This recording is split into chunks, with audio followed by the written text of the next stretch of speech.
Halo semuanya, selamat pagi. Semoga masih semangat ya, walaupun pagi kita udah kumpul-kumpul bareng buat bahas materi statistik tentang inferensial. Baik teman-teman semua, pagi ini topik kita tentang inferensial statistik. Setelah kita membahas di week pertama tentang deskriptif analisis atau deskripsi statistik, nah kelanjutannya kita bakalan bahas mengenai inferensialnya. Di inferensial topik ini, kita ada 3 subtema, yaitu tentang inferensial statistik sendiri, yang kedua tentang regresi, dan yang ketiga tentang linear regresi. Oke, next slide-nya. Oke, nah ini merupakan perbedaan antara deskriptif sama inferensial. Kalau deskriptif itu kita lebih ke menyajikan data supaya data itu bisa dilihat secara gampang atau bisa dicari informasinya dengan gampang, dengan mudah, dan juga bermakna. Tetapi di deskriptif ini kita belum dapat mengambil kesimpulan di populasi. Sehingga untuk dapat mengambil kesimpulan di populasi, kita harus menghubungkan dia ke inferensial statistik. Nah, di inferensial statistik ini, kita membahas tentang estimasi populasi serta cara menarik kesimpulan di ranah populasi. Sehingga antara deskriptif ini sama inferensial itu saling berhubungan. Kalau contoh yang kemarin, misalkan nih, di data kemarin kita kan ada data metode pembayaran. Ada yang menggunakan OVO, GoPay, dan juga non-cash. Nah, kita kemarin bisa lihat bahwa non-cash itu lebih banyak daripada cash pembayarannya.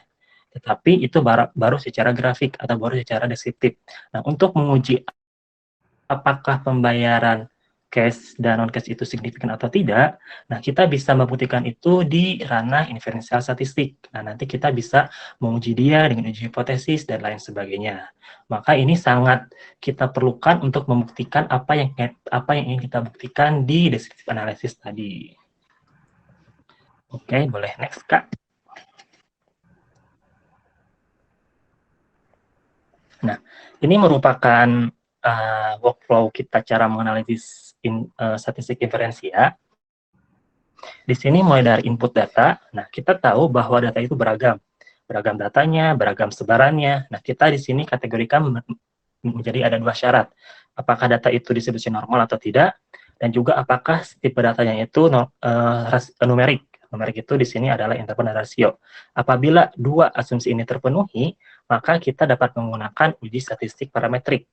Tetapi apabila 2 statistik ini tidak terpenuhi, kita harus menggunakan uji non-parametrik, di mana uji non-parametrik ini dapat digunakan untuk sebaran yang bebas, tidak harus normal, dan juga dapat digunakan untuk banyak macam skala tipe data, bisa ordinal, bisa nominal, dan lain sebagainya. Jadi ini lebih fleksibel buat si non-parametric test. Tapi cara ujinya juga berbeda antara parametrik dan non-parametrik. Nah, yang bakal kita bahas di sini lebih ke parametrik testnya untuk data-data yang numerik dan juga mungkin sebarannya condong ke sebaran normal. Oke, di sini ada beberapa contoh tentang inferensial statistik. Ada mulai dari hipotesis statistik atau hipotesis testing, ada yang 1 sampel, 2 sampel, ada dari 2 sampel, ada yang univariate analisis, bisa kita menguji z-test atau t-test, ada bivariat, kita berhubungan dengan 2 variabel, ada di sini ada regresi, dan juga ada korelasi antara 2 variabel, ada juga multivariat. Ini melibatkan banyak variabel. Dan di sini yang menjadi basic dari semua analisis ini adalah hipotesis testing, karena di semua analisis kita pasti menggunakan uji hipotesis. Makanya kita harus paham benar bagaimana cara membaca, cara menggunakan si hipotesis testing ini.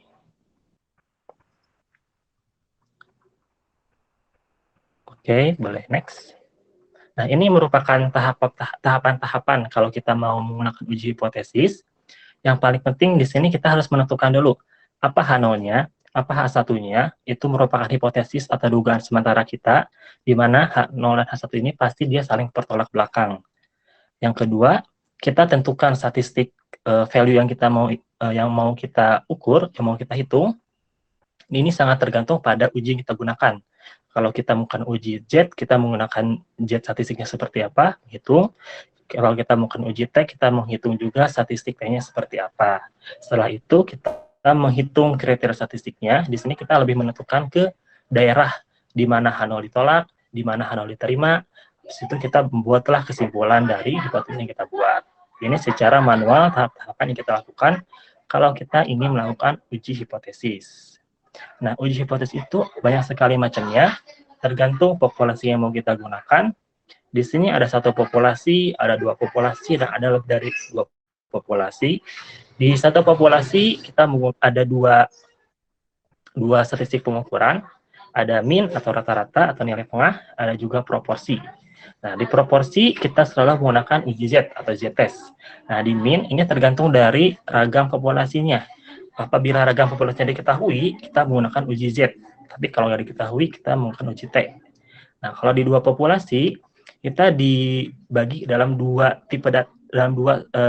Ada data yang saling bebas, ada data yang berpasangan atau pair.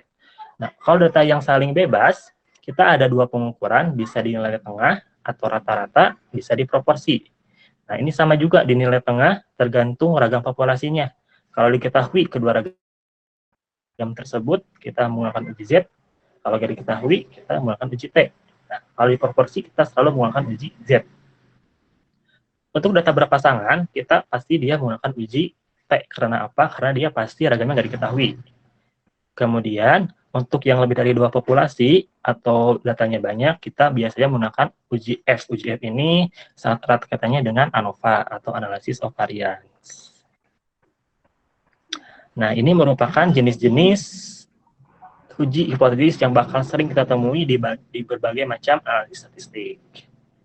Dan ini merupakan basic dari semua pengujian atau semua analisis di statistika. Ini ada beberapa macam contoh analisis statistika, mulai dari regresi, ada korelasi, dan ada juga desain eksperimental atau rancangan percobaan. Nah, semua analisis di sini pasti dia menggunakan uji hipotesis, di mana di regresi kalau kita lihat, dia di sana ada uji F sama ada uji T. Di korelasi kita menggunakan uji T, di rancangan percobaan atau desain eksperimental kita menggunakan uji F dan juga uji T. Nah, semuanya di sini pasti menggunakan uji hipotesis sebagai dasar pengujian dari analisis di sini. Oke, kita move ke materi yang kedua tentang regresi. Regresi di sini adalah salah satu metode statistik yang digunakan untuk melihat pengaruh-pengaruh dari variabel tertentu, kita sebut di sini dengan variabel X, ke variabel Y atau variabel respons. Nah, di sini juga dapat digunakan sebagai predictive analysis. Kalau kita ingin memprediksi Y dengan berbagai macam variabel X yang kita punya. Nah, di sini ada model persamaannya berupa matriks, di mana Y di sini adalah vektor N kali 1, X di sini adalah matriks N kali K, B-nya adalah vektor parameter, K kali 1, dan R-nya itu adalah vektor residual atau error N kali 1. Secara gampang, kita buat ini dalam bentuk persamaan, Y sama dengan B0 ditambah B1X1 ditambah B2X2 sampai dengan BKX ke K ditambah dengan error. Itu kalau kita variabel X-nya banyak, tapi kalau variabel X-nya cuma satu, persamaan yang gampangnya itu adalah Y sama dengan B0 ditambah B1X1 ditambah error. Tetapi itu adalah model di populasi. Selama kita menggunakan data sampel, kita pasti menduga model ini dengan yang namanya persamaan regresi atau Y-duga. Y-duga sama dengan B0 ditambah B1X1 sampai dengan BK ke XK tanpa error. Karena di persamaan ini kita menggunakan data sampel yang kita nggak bisa menghitung errornya. Tetapi error ini dapat kita duga dengan menghitung nilai prediksi kita dengan Y aktual kita. Contoh kasus regresi kita gunakan di data seperti apa? Misal nih, kalau saya di banking itu, regresi digunakan ketika kita mau memprediksi pengeluaran customer credit card misalnya. Y-nya itu sebagai pengeluaran customer credit card, X-nya itu bisa berupa demografi customer, dan juga limit kreditnya berapa, income-nya berapa. Nah, jadi ketika nanti kita punya nasabah baru atau customer baru, dengan data-data X yang kita punya, kita udah tahu nih, prediksi nanti pengeluaran sisinya berapa, sehingga nanti kita bisa tawarkan program yang sesuai dengan pengeluaran sisi dia. Oke, boleh next, Kak. Di sini ada tipe-tipe regresi. Ada regresi yang sederhana, yang simple, Maksud simpel di sini itu dia hanya menggunakan satu variabel X saja. Ada yang multivariat, artinya dia menggunakan banyak variabel X. Yang simpel dibagi jadi dua, ada linear dan nonlinear. Ini tergantung hubungan antara variabel X dengan variabel Y. Apabila hubungannya linear, kita menggunakan regresi linear. Apabila nonlinear, seperti kubik, kuadratik, kita menggunakan regresi nonlinear. Jadi linear dan nonlinear tergantung hubungan dari variabel X dengan variabel Y yang dia punya.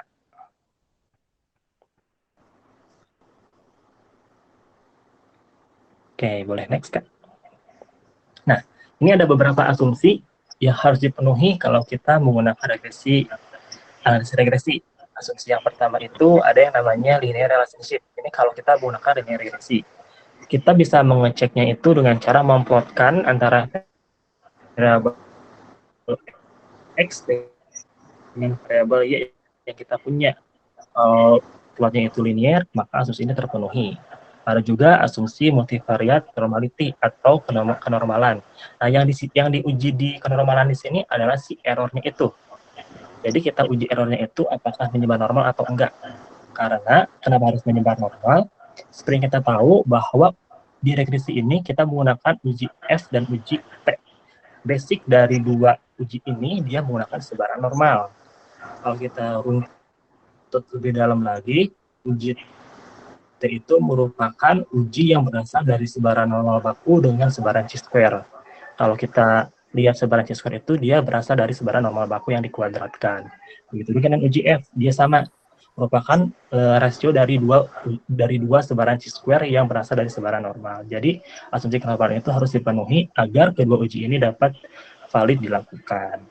Ada juga multicollinearity, artinya tidak ada korelasi antar variabel X. Ini kita bisa uji dengan menggunakan FIF atau varian eksponensi vektor. Ada sumber yang mengatakan kalau FIF-nya lebih dari 5 atau 10, maka terindikasi adanya multicol. Kalau ada multicol, maka kita harus membuang salah satu variabel yang sangat kuat korelasinya antar variabel X yang kita punya. Ada juga non-autokorelasi, artinya tidak ada pengaruh antar sisaan atau sisaannya saling bebas. Nah, biasanya ini terjadi pada data-data yang terkait dengan waktu. Nah, biasanya kalau ada faktor waktunya, antar sisanya itu tidak saling bebas. Kemudian ada juga kehomogenan sisaan. Nah, yang kita uji di sini juga sama, masih sisaan, masih error, di mana si sisaan ini atau si error ini harus homogen agar si jumlah kuadrat error yang kita itu stabil, dia nggak overestimate atau nggak underestimate. Karena kalau jumlah kuadrat error kita nggak stabil, maka dia akan mempengaruhi ke hasil uji F-nya juga.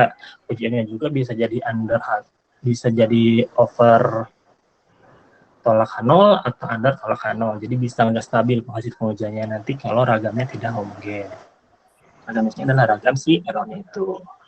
Jadi kurang lebih ada 5 asumsi yang harus dipenuhi apabila kita mau menggunakan uji regresi.